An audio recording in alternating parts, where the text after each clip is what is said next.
someone who's achieved a lot and you're still young. I mean, I'm 25. How old are you now? 25. So we're the same age, which is Yeah. crazy. Um, what is so interesting about you, and when I look up at you and look through your stuff, is that this isn't the first time you've been abroad and left home, is it, to play No. sport? No. This is be what, fourth year? Yeah, which is, to me, is not only is it exciting for you, but it's brave as well, because sometimes you're It probably is, going yeah. into the unknown and you don't know what's going to happen, you don't know how it's going to be, and you don't know how you will adapt to playing out in Italy. And what Yeah. other countries have you played in, or is it just purely Italy? So yeah, Italy and Spain. I went to Spain as well. But say for me, the hardest thing probably is that I've had a long-term girlfriend as well whilst doing all this. Yeah. She's always in England. Yes. Yeah. So that's like probably the hardest thing about it. But you're. For me, it's just like when I was like 18, I went to Baku, who were like the professional team at the time, Yeah. and I was absolutely petrified of getting on the bus on my own to go to London from Oxford. But then now I'm like you say, I'm going into all these different countries with just from that side of things, like it's quite mental for me to see and be like, wow, yeah, I've come on a long way. Well, you have, just from me looking at you, and it's been at point a pleasure to play against you. I was, as you know, I was chucked into futsal. I had no idea about it. I just played football, Yeah. and I just played academy football. I came out, gave up, and then I started working for this company. And Jeff and Salisbury United popped up, and they said, "You know, we want to come play." And my first game was against Birmingham, which was Dean Withers' team. Yeah, And honestly, I came on and I was like, what the hell is this? I thought it was just indoor football. It is a sport on its own. It's the best thing I've ever done, playing futsal. Yeah. And that's academy, that's playing in front of thousands in football, whatever I've done, playing futsal is the best thing I've ever done. What is it about futsal that you enjoy? Well, like you say, the reaction you just told me was my first reaction to futsal. You say you chucked it at the deep end. Someone says, "Do you fancy a game?" You've never really heard of it. You're like, "Oh yeah, that's indoor football." Yeah. Like you say, I went and played Loughborough, so that was when they had like JK was like with John Corrin was England international, and obviously Scoops was the coach, and we got absolutely hammered. And I come off, and I was like, I hate losing. Yeah. I'm like so massive, like big competitor. We got beat like 13-1.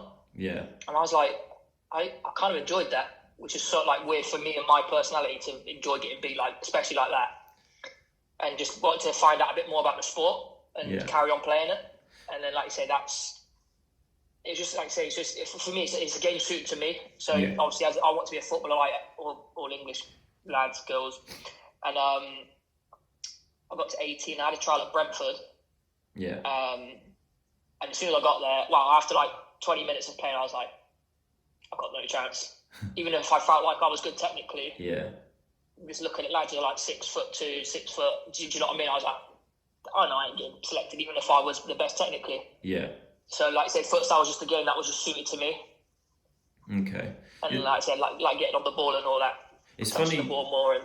It's funny you should say about enjoying losing, because we played you. It was at your place in London. I think it was in our second year when we had Adam Barr joined us, and I've never enjoyed a futsal game as much as getting spanked 9-1 by you lot. It was because there was no rest. You had to concentrate for 40 minutes or however long I played, and I played a lot that game, which was points for me. And the thing is, with Salisbury United, they sort of put me everywhere. They put me as top pivot, so they could chuck the ball up to me and I could try and hold it up. But then I played against Max Kilman in the first year, who's possibly the strongest person I've ever come up against, and he just put his arm on me. And but to play against those teams, and because I all class you as elite, you Cookie, even other players, Medina, I class you as elite, and which I don't think a lot of people do, especially in England setup. Obviously, that class you as elite. But I came and watched you against Croatia up at St George's Park in England, and for me, it's so much more exciting. There's always something going on. And it was just like really, really special. Just the whole environment. It's very much more relatable as well. it felt more relatable. Yeah. You all looked proud to play for England. You all looked like you enjoyed every minute of it, and it was special. I mean, I always wanted to go watch a proper futsal game, obviously, and me playing in one, and not that it dampened it a little bit, but I feel like if I could watch you lot against another good team, it'd be better than playing in it and sort of getting run rings. Well, then you also see the reality of how good other nations are in comparison to us. Like you say, Croatia. For you to see them, you must have probably thought, bloody hell. Yeah. What a side. Yeah, exactly. That was it for me. I thought I was doing well, and we were, surprisingly enough, Salisbury were winning games in that league, and obviously we were all a bit confused at how, and it might have been because we were very different and very physical. Yeah, you were very different, to be fair. Not easy to play against. No, at points, but then you watch a game like that, and you think there's the difference, the quality, and it's not necessarily what you do on the ball. It is what you do off it to create space. And believe it or not, with my under-12s I coach now, I ask if I can coach futsal the ways I've done in futsal, because it made me at 23, when I joined futsal, it made me go up a level in football. And I'm telling people that now, and I was quite loud when the England stopped, the futsal and stuff, because it helps kids so much. I've seen it from my nephew. My nephew's learnt futsal and played futsal, and now he plays for Southampton under-10s. My older one played futsal the whole way through at Pezzas, and now he's doing really well in football. It's such a brilliant thing for everyone. And if I can say at 23, after having all the academy experience, playing with players like Ward Prowse and elite footballers, that futsal made me a much better footballer, I don't see why other people can't see that.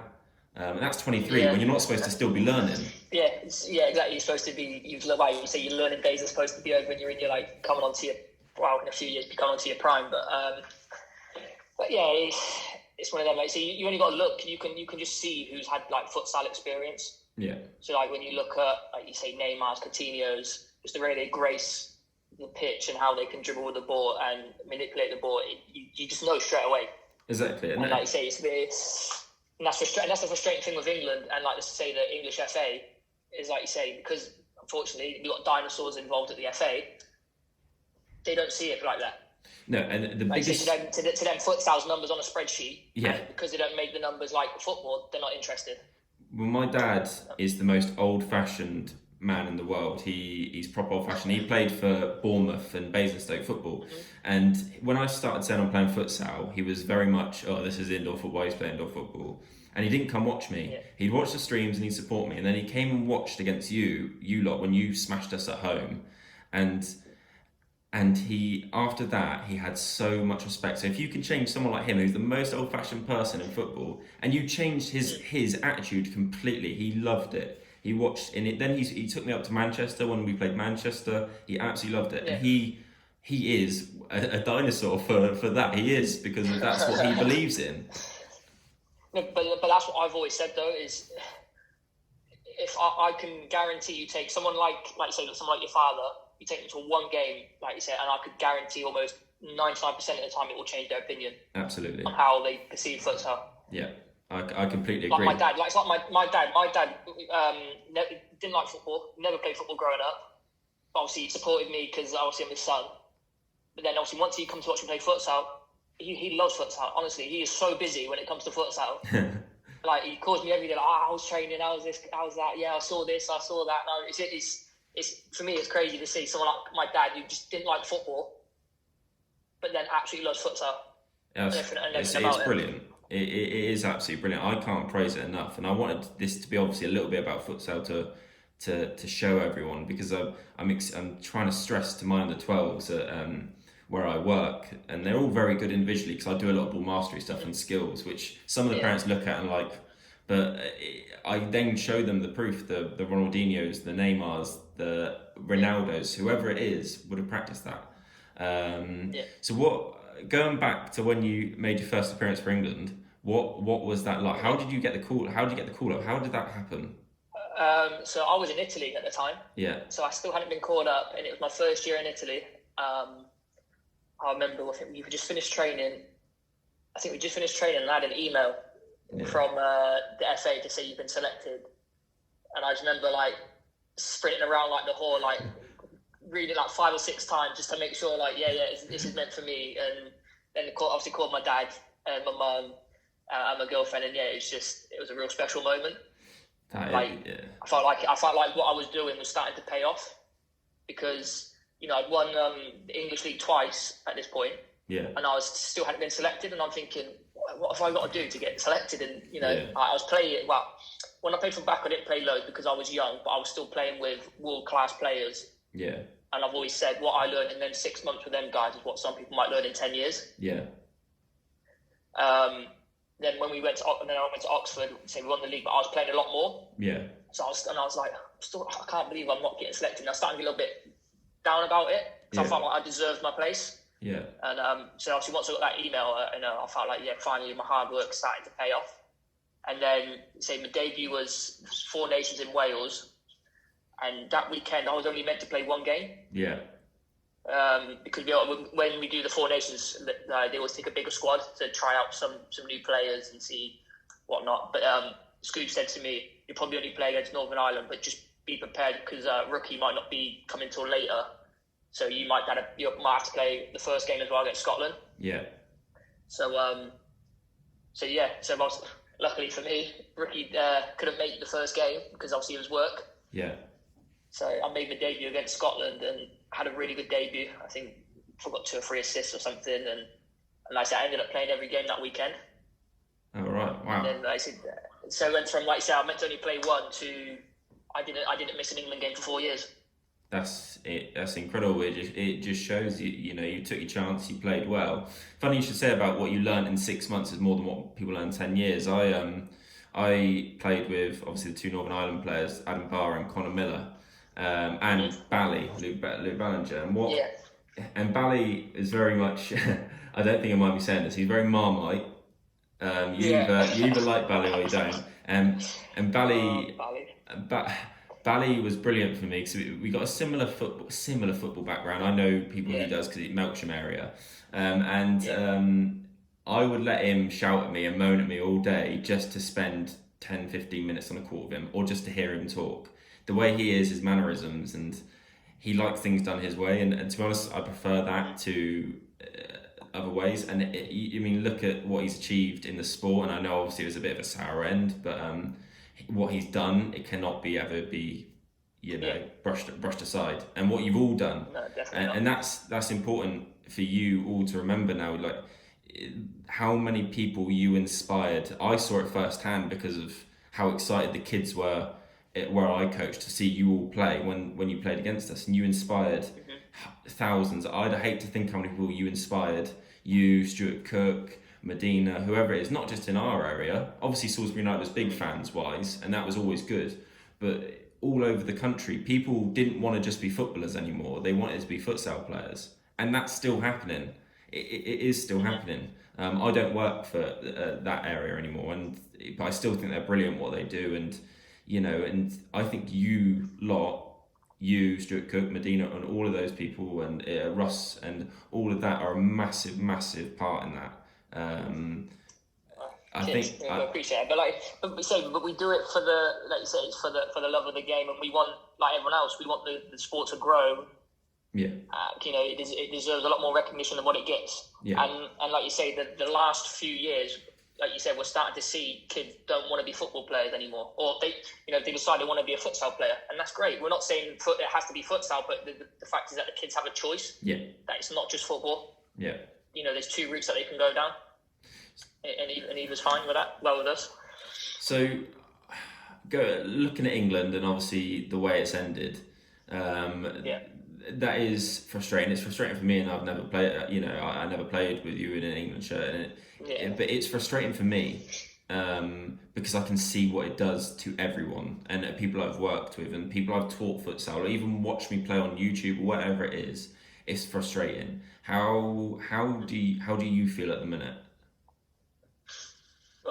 Well, when the news first came about, it was obviously really tough, especially because, like you say, a lot of what I did, obviously, don't get me wrong, I'll always say that I wanted to do what I do, being a professional futsal player. Yeah. However, there was part of that was due to me believing in the FA and what they were saying. They did the fast forward futsal strategy.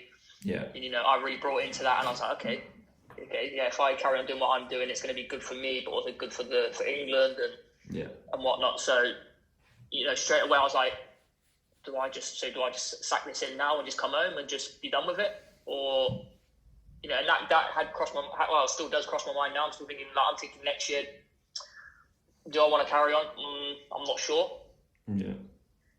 So I spent 4 years away from friends, family, girlfriend. I'm like, is this the time just to be like, okay, it was good whilst it lasted, but think about something else. But then there's obviously that part of me that's still wanted to do it, and I still want to do it. So, like I say, once this season ends, it'll be a lot of conversations held with my family and just see what's best. I think that's the best way you can look at it. So yeah, it's really tough. Like I say, I know for the lads as well, it's really hard to take. And it's just the way they've gone about it. No transparency. They're giving COVID as the excuse, but then we're the richest FA in the world. But then San Marino can go and build a brand new arena. Spain have invested 5-6 million. Germany announcing their own Bundesliga. The most worrying part from all of this for me, and I'm going to compare this to when I got released at 16. After they released me at the academy, I didn't get spoke to again. Obviously, there was other academies that came in slightly lower down than when I played, and I just wanted to give up. And I fell into, obviously, we did the blog about a year ago. We did this blog where I spoke to you, and I fell into a deep depression. And mental health is something at 16, I fell into deep depression. And mental health is something I really care about. What I'm getting at is I don't think there's been any aftercare. I don't think there's been any thought behind their decision in a way. And for people like you and Stuart Cook, who I can see it means so much to, and obviously I don't know everyone's name, so I'm just saying you two because I've spoke to you two the most, I worry about the repercussion and, because it meant so much to you all. So have you been looked after? How was that? I'll let you be the judge. So what we got from the FA was an email with some links to like say the local GPs and stuff for mental health. That was it. So I don't know if you think that's adequate enough, then. But yeah, for me the answer is no. I think that gives me all I need to know on that one, which is I don't want to say too much. I don't want to ruin any. I don't want to ever burn bridges and anything. But that for me is really, really poor, and it is frustrating. And like I said, I know I care about mental health a lot, and over these lockdowns, I've asked on kids and checked with their parents to see if they're all right. And I worry. Yeah, I worried about that because I was reading your Twitter feed and your Instagram feed, and I didn't want to say too much to you because I bet you had loads of messages, but it's just it was hard to sort of read and look into because you all looked very similar to how I looked when I got released, and I thought what's the point anymore? What's the point in football? What's the point in playing this? That's what it looked like from the outside. If I'm wrong, you can tell me, but it looked. It killed me to see you all like that when I know how much you cared, and when I watched you against Croatia, that it was such a special day. And even when I got to play at St George's Park against Manchester, they put our game there for some reason at the end of the season, and I went in the change rooms and it felt like I was one of you lot for the day, and I wanted to be like you lot. I'm the same age as you, and I wanted to be in your shoes. And to me, what's happened to you lot is nothing short of, I'm going to say it's a disgrace. But like I said, I don't want to go too deep into it because I don't want you getting into anything like that. I just want the podcast to be a bit cheery and light. But I think with this needed to be spoke about. Going forward, would football ever be anything you'd ever want to go back into? I think if I did, it would just be local league stuff with my mates. Not really. I don't miss it anymore. That's the thing. I've never missed it. Okay. So when I was 18 and I was doing both, obviously at the time I used to if I weren't doing one, I was missing it. Yeah. But then once I packed in football and just focused on futsal, I'd say after the first year, you still got itches to go and play, but now I've got zero. That's fair enough. If I do, it's only to have fun with a couple of mates locally. That's fair enough. That's fair enough. So going back to when we played against each other, and I'm going to put you on the spot here.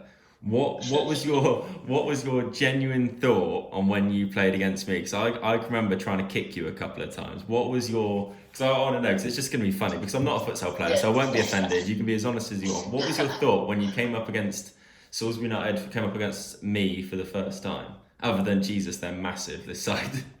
Yeah, I pass the ball quickly so you don't get kicked. Just avoid injuries. But no, it's how I say it's typical footballers. Like someone who's not played futsal like yourself, you know, and you're playing against futsal players, you're thinking, well, the only way I can maybe do something is kick them, get a reaction or something. I don't know what your thought process was, but you know, it's similar to when I first played. I've not always been a futsal player, so I remember the early days, and obviously I wasn't kicking people because I'm only 5 foot nothing. Well, I'd throw my 5 stone around, but that's how it is. So it was just, like you say, when we played you guys, for me, it was just mainly just don't get injured. It's funny. Look, there's a video that I saw on the live stream when we played at yours, and I've absolutely gone through one of your players, and I can remember just seeing your bench's reaction, and I look back at it now, and I'm just like, that is. Was it? I'm trying to think I who it remember was. if it was you or Jordan. One of you two got me in the corner. Jordan. And I've been Jordan. Yeah, I've lost it a little bit. And then luckily, see, this is what I remember because like I said, I'm only 5 foot nothing. I'm not really doing anything. But I know we've got people like Vlad, who's like the Lithuanian big 6 foot guy. I knew he's going to come running in. So I can tell you exactly what happened there. So me and Jordan, I haven't spoken to him in a while because we all do different things now. But we were best mates. And Cookie was running through, and me and Cookie ran into each other. The ball went out to you and Jordan. You almost both went into the wall at the same time, and I just see him head to head with you. And then as I come over to save him, all I see are this massive, I think it must have been Vlad, come and grab me, and then Cookie come grab you. That's always something I've noticed about you lot, England players, and when I play Helvetia, it's that you all stick up for each other and you all really, really all get on. And you can see on social media, even with Max Kilman now and how well he's doing at Wolves, you all really get on. It's almost like a little family. So that is one thing that stuck in my mind every time we played you. So yeah, that did happen. That wasn't... Funny times, good times. It was funny, but then again... A little bit of handbags. Yeah, but you've got to have that. And it was never... That's part of the game, isn't it? It was never... So we don't want to lose. But that's almost, maybe you could say that would have been we never went out trying to injure you. That never was in my head. No, that's never. I'll never ever accuse someone of doing that. But sometimes in football, and when I've played teams in higher leagues, you try and do something that will give you an advantage. So maybe subconsciously we thought if we could wind you up, or you're not going to get anything out of Cookie. I've played it. He's just too quick and he's too chilled every time I've played against him. Well, he's too chilled now. So you didn't play against him a few years ago when he was at Manchester. Then you'd have seen a different Cookie. But he was. He was excellent. He would have given you all the nibbles you wanted. Yeah, to be fair. But I imagine if you would have got the same back off me, you'd have got the same back off me. So what's your advice for kids now in football or futsal? What would you say? Because futsal's still going in the country. I still think it's strong around where we are, and obviously not now during COVID. But what would your advice be to them, young footballers and young futsal players? Just carry on. You keep doing what you're doing. They're the future. So, even though there's no elite pathway for futsal in this moment, by the time they come of age, I believe it will be back. Yeah. So, if there's kids who are thinking, I want to play for England one day, I truly believe that will be an option one day. Yeah. So, just carry on training hard, doing what you're doing, improve as much as you can, listen to your coaches, and I'm sure by the time you come of age that there will be an opportunity for you to represent England in futsal, if that's what you want to do. I think that's spot on. I think if they enjoy it and if they want to continue it and they want to give it their all, and if they're a bit worried that there isn't a pathway there because it's been killed by certain people, I suggest they keep doing it as well. If they generally love it, whether I'm more football orientated now because of my job, and that's where I want to go down an academy route, whether it's coaching or whatever. But I will never ever. But it's good though because it's good though, because even though you're going down that football route, you're still taking your futsal knowledge with you to coach them. Yeah. And so you're coaching footballers with that futsal background. Exactly. And like you said, as you've said, it made you a better player. It made me a better player. I used to feel like when I played both, once I played like a couple of months of futsal and I'm going back to football, I'm like, I can see the difference. I can tell you what the difference was for me. When I got released by Swindon and I went into men's football, I didn't want the ball. I was scared of having the ball in tight spaces. I was lacking so much confidence. But you say tight spaces, but was it really a tight space? Or was it a tight space for football? Yeah, exactly. Do you see what I mean? Yeah, and then I got on the futsal court and there'd be players in front of me and behind me, and I could receive the ball and I could find, I don't know what it was, but a little bit of space. And doing that, training that week in, week out, and playing the matches against you lot, against whoever it is, again, it made me more comfortable. It made me confident. I would drive with the ball. I turned in from a defensive fullback to one that would constantly bomb forward and try and take around players, always demanding the ball. People would probably got bored of my voice because of futsal, and that is purely down to coaching and playing futsal. Yeah, because that's what I used to feel. Because I used to play centre mid. Like, you know, you talk about didn't feel comfortable receiving it in that tight space. Yeah. And then once you start playing futsal, I went back and I was like, oh, I've actually got a lot more time than what I thought. Yeah, yeah, but it is, and that's what moving on from that slightly. And I played with Ward Prowse for 6 or 7 years, and I got this interview with him a while back. He answered some questions for someone I knew. Because they wanted to start a blog, and I got her to answer a few questions about futsal and about me and whatever, just to plug a bit. And she basically said, with your academy mate George sort of almost stopping football and taking up Super League futsal, does that mean you're a fan now? And he replied with, and this is honestly what he replied, and this comes from someone who plays for England now, and he basically said how impressed he was by the standard of the sport. He said, I'll definitely become a fan. I'd love to go watch a match. I see stuff on social media the whole time, and the standard is incredibly high. And that's coming from someone who is in the England setup at the minute, and he can see, and he went on to say about the practices and the repetitions of skills, ball mastery stuff that is also involved in futsal. And he said this about, that's a futsal, a comment on futsal from an England football player, and he can see the the benefit of it. And that's what I worry about. He's 25, the same age as us, and what I worry about is the decision isn't made in the best interest of the youth. And if he's saying that, I think that's, and I bet obviously Max Kilman says the same at Wolves. Yeah, like I say, he did do an interview, I can't remember how long ago it was. He said he was just disappointed to hear about the news and stuff. So yeah, it's frustrating, because like you say, when there's professional football players at the top who are saying things about futsal, positive things, and it's like, well, how can the FA make a decision like they have? Yeah. Like I say, as a national team, we expected there to be budget cuts because of COVID. We're not saying we shouldn't be cut, but we just didn't anticipate being cut 100%. Yeah. And like I say, and if you look at what the cuts were across the board, we got an unfair cut. Like I say, teams might have been cut, they might have been cut 20-30%. We were cut, like you say, 100%. Okay, how was that fair? So you were supposed to be heading somewhere, was it around Christmas time? Macedonia. Macedonia. Yeah, Macedonia. Yeah, for the playoff. So that's the World Cup playoff? It was the European playoffs. European playoffs, Euro sorry. Cup. Yeah. And you've worked hard to get into a situation where that's possible, to go and do something and go and play at that level. Actually, it might be. Was it World Cup? I'm trying to think if it was World Cup. I can't. I thought it was World Cup. It might be World Cup. I think it is World Cup. I think it is. I think it is, because I know. That is terrible for me. That is absolutely terrible by me, by the way. Oh my god. It's alright. I'll edit that bit out. yeah. Cheers, mate. Did a good on that one. So you were going to Macedonia for the World Cup qualifiers. Is that what it was? Or the playoffs for the playoffs. So we've done the prelims, finished second, and then you have to do the playoff to go into the elite No. Wait, hold on here. I'm not having this story. I'm sure it was. I'm sure it was Euros. It was Because we played the prelims. We come second, so now we was going to do the playoff. And if we made the playoff, we made the group stage. Shouldn't you know No, this? it's Euros. It's Euros. I'm having it as Euros. Okay, but either way, what I'm getting... It's Euros because it's Euros because we lost in the main round in Italy.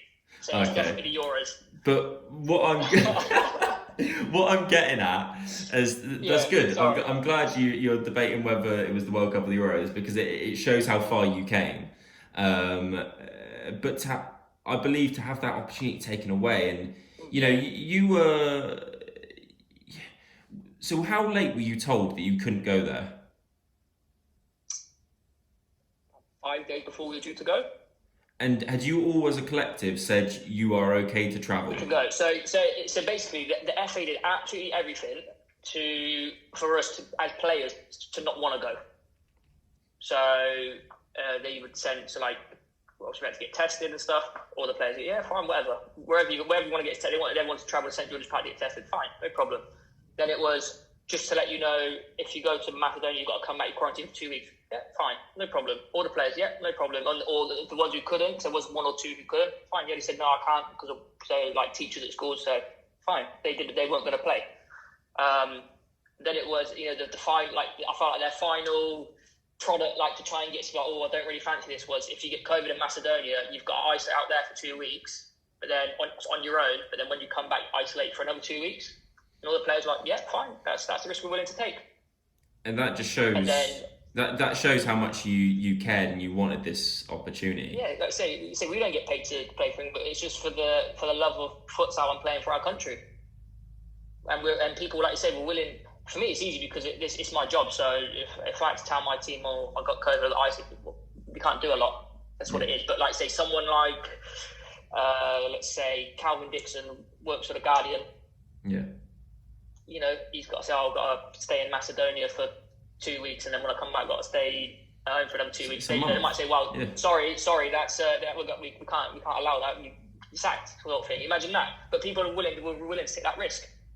That's so frustrating to hear because and I follow England, and I watched you, and I watched you in the last Home Nations because you played against Connor and Adam, and you played against Charlie, the goalie in Wales, and you could see how close you were as a group. You could see how it was almost that futsal was just doing this in England constantly, and it was just going up. They're not going to see that, so I'm going to have to say I'm projecting up because that's what it felt like. There felt really so positive around. And then the thing I want to mention, I think this has had a big impact as well. The Super League got stopped, and the FA the futsal sort of rejigged everything, and that for me, when they said we couldn't have fans at Salisbury United because there'd be neutral venues all the time, that killed Salisbury United as a club. Yeah, so like I say, there were clubs that it affected like that. So Salisbury, York, just until I can think of, that have had a decent amount of fans at their games. So I can understand the frustration from them. Yeah. But I think at the time, it was probably the right thing the league did, in my opinion, to make central venues because, some teams, obviously not your courts weren't too bad, a little bit small, but not it was about making it look professional. So playing on a court that's 20 by 40, 40 by 20, and having, fans come to that one place. Yeah. I know obviously the teams were going to be filtering in and out, so there was more people. But from the pictures that I saw, because obviously I weren't playing that year, it looked good. Looked like there was a lot of people there, and that's what it was about. I think eventually it would have gone back to home and away, but I think at that time I did think it was a good idea to have central venues. That's fair enough. But I can also understand the frustrations of Salisbury, York, who have got great fan base, and how much money they would have lost because obviously you have 9 home games a year. Yeah, I mean if you look at our FA Cup game, we had 450 people in that leisure centre. It was great. And it was just frustrating that it came to an end. But you're spot on in the fact you want it to look more professional because that would have helped England. It would have helped the whole country. Because not every team had that fan base like Hughes lot had. Yeah. So it felt like this was an alternative way to be able to get more people together. If all the players are bringing friends and family, or a couple of friends and family, it would make a bigger number. And I felt like they looked like good days out. Yeah, I don't know I don't know how many people ever stayed and watched all the games, but I'm sure there might have been a couple of games that people thought, I might stay down because I fancy watching that one. Exactly. So say Salisbury played Cambridge and Helvetia or whoever playing after, you would have all stayed because to watch Stuart Cook. Yeah, exactly. I might watch 10. Yeah, exactly. I might stay for 10 minutes, 15, see what this one's about. Say if it was a Helvetia Pro, firstly, second at the time. If you just pay for it, you think, I might stick around for this one, just have a look. No, spot. Like you say, obviously it wasn't good long term, but I thought for short term it was good. Yeah, it does make sense. At the time, obviously, it's frustrating and you feel hurt and whatever. Yeah. But when you take a seat back and you almost take off your clubs and you look at the sport in general, I think it was probably the right way to go in the end. Because it has to look more professional. Because to get funding, for sponsors, like I said, we and eventually we wanted to get that on TV and stuff. So you got to look at it from that point of view. Was every club ready to be able to put on a match day where it could be televised? The answer was no. I'll tell you the two clubs who York and probably yourselves, you probably could have. Yeah. But unfortunately, it's not just them two clubs. There's a bigger, much wider range of clubs that what you've got to think about. No, I agree, and obviously we were probably the two most hurt clubs. Maybe Cambridge had a few fans. Cambridge. I forgot about Cambridge. But then what I would say about Cambridge was they had the fan, but their pitch was tiny, and how could you have that on TV? For me, you can't. Yeah, no, that's fair enough, and it's good to get your opinion. That's my opinion. No, that's good, and you're allowed your opinion. I haven't got many more questions just because I don't want to keep people too long, and it's. What? So, the days are long here. The days are long. I think so's mine at the minute. I want to know. I don't know if you've ever coached. I haven't asked you that, but I want to know your advice for coaches because I coach very different to everyone else where I work. I love ball mastery. I love coaching tricks and flicks, but then I've also got my academy brain where I know all the drills and all of that. Did you ever practice repetition and ball mastery and stuff like that yourself? And what advice have you got for coaches that, maybe a bit dinosaur like that and that don't believe that the futsal way or the ball mastery way, because I believe they're linked, futsal and ball mastery, the right way to go. Have you got any advice in that? So, I haven't got any coaching experience, to be honest, because you might think this is weird what I'm about to say, but I don't feel confident enough to coach because I still feel like I'm learning. Yeah, I know, like you say, you learn as you go along, and as you do your badges, you learn. But I don't know. I just don't think I'm quite ready or confident enough to coach. Maybe that's because I haven't done it. So I'm a bit like apprehensive of it. Maybe once you do it, it gets easier as you go along. In terms of that, I haven't got any experience, but I just think it's good when you get a coach that is allowing players freedom. Yeah. So like you say, when you talk about ball mastery, you want to coach tricks and flicks. But then if they're doing it in the game now, I think that's brilliant. Yeah. Because that's what England lacks. Is players playing with freedom. They always when you watch a lot of English players, it's like they're playing within themselves, or they play not to make mistakes because the manager might say something, or do you see what I mean? Or do it easy, do the simple things. But I think it's brilliant that there's coaches like yourself who are coaching kids, ball mastery, tricks and flicks. But then I've seen the videos of your kids doing them in the games, and I think that's brilliant. Yeah, I like them to. That's my advice: is just let the kids play. Yeah. Don't try and drill the like how to say it, let them be free. Obviously, encourage them to try things. Yeah, I think that's a big thing for me, and that's what I always go back to. I'd say that probably the best dribblers in this country at the minute, Jadon Sancho for England, and maybe Sterling. I can't think of Foden is a great dribbler as well, but we don't make Grealish as well. Oh my God, how did I forget him? But we don't make technically good, brilliant players. We don't make great dribblers of the ball. If you look at Holland, their academies teach a similar way. This Brazil, I think the way I coach, and I like them to be creative, go and express themselves. I always give them things to do where they just go create. It's a bit like a painting and saying an artist just go create something on a football pitch. That's what it is. Go and express yourselves. I will never ever. Obviously, as a coach, I have to be realistic, and I say in the first third and the second third, be a bit more structured, be a bit more rigid, That's keep the fine. ball. But when you get in that final third, you go. I literally give them freedom, and that came from Pep Guardiola. He said a very similar thing. In that final third, I said, go do all the flicks and tricks, go and try and turn the defender inside out, do little passes, little chop passes, whatever it is, to create space to score goals. Because at the end of the day, that is fun.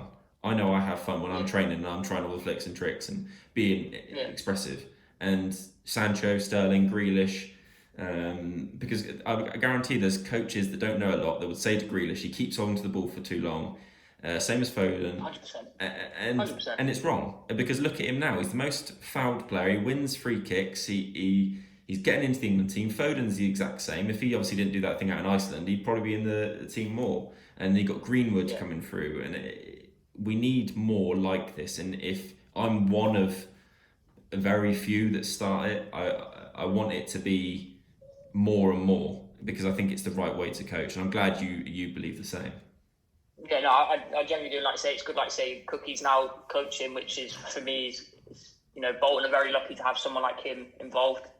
Yeah. I'm not sure if I'm not sure if Dougie's still doing. I know he's doing a bit in Manchester. But I think I don't know if he's in London but I don't know where Doug is now. But Doug's another good one. Like you say, it's good that like say that us England players give back as well. Yeah. I think it's only right. But like you say, it's good. Like people like Doug and Cookie, like you say, giving back, and the clubs are very lucky to have someone like them in their clubs. Exactly. Like I say, the kids can learn from. I think when you do go into coaching, I think you will really, really enjoy it because to see the development and to get someone with your experience, you will automatically be respected. I haven't played for England, but I've played in the academy and I've played with good players, and instantly the parents tell me they respect me and the kids respect me at 12, 13 because they can turn into a little, they answer back at that age. They've instantly gained respect for me. And you will get that, and I think you'll really, really enjoy it. If I'm honest, I'm not trying to push you. That's it. I thought about it for a few years. I want to start my own kind of academy, futsal based. Don't know if I want to venture into football. But mainly it'd be I want to start a futsal academy, and whether the kids want to carry on go and play for clubs, football clubs, that's fine with me. But I want to. It's something I have thought about, and in the future, if it's right, then I'll do it definitely. I think you really, really enjoy it. I haven't really got any more questions. I sort of said everything I want to. I didn't want to go too deep into the England stuff. I'm just glad that you're all good after what's happened. Obviously, it still affects you, but and I just want to say, thanks for everything you've done for me, and similarly, I speak to Cookie now and again, very, very little now, but I used to a lot. Because you inspired me at 24, 25 to want to play I appreciate futsal. it. Like I say, that's quite for me. I take a lot of pride in that, especially say you're the same age as me, but the fact that you're willing to admit that. There's a lot of people that don't or wouldn't say things like that. Do you know what I mean? Yeah. So for me, I really appreciate it, and I'm glad. And like you say, you're doing really good things, and I've seen the videos that your team's doing. It's great, and just keep up the hard work because I think it's fantastic. No, and then soon I'll be annoying you for coaching tips. That's absolutely fine. Anytime. So when do you come back now? When's the next time you'll be in England? My season finishes. My last league game is April 17th. But depending on whether we win the league or if we're in the playoffs, because at the moment we're top. Yeah. So we're in a good spot, but there's definitely 3 or 4 teams with a lot more money than us that should be above us. So I don't know. I think we'll be playoffs. Personally, I don't. If we win the league, it'll be a big shock in terms of budget wise. Because I'm the only foreign player here, whereas there's about 3 or 4 teams that have five or 6 players that are foreign. So that's a lot more money that they're spending. So I imagine we'll be playoffs. So probably May time, I'd say, is when I'll be back in England, and then that'll be deciding whether I'll see if anyone else abroad wants me for another year or. I've got to think about staying in England. I don't know. Just quickly before we start, I do see that you're obviously doing very well out in Italy. You're scoring goals. I watched the highlights. I liked your little slide the other week you slid when you scored. You Yeah, do that love a got a bit, yeah, I got a celebration. bit excited. Yeah, I got a bit excited. 40 seconds. It was like this year's been quite mentally draining for me because when I play, I have to play like 35 minutes. Sometimes I've even played there's been a couple of games this year I've played 40 minutes, which in futsal is for me it's impossible. Yeah. Like there's no way that they've got me at my best state for 40 minutes. Impossible. So towards that last 5 minutes of the game for me is really difficult because obviously I'm running on fumes at this point. So to score, like say, the winning goal with 40-second goal, a little bit excited.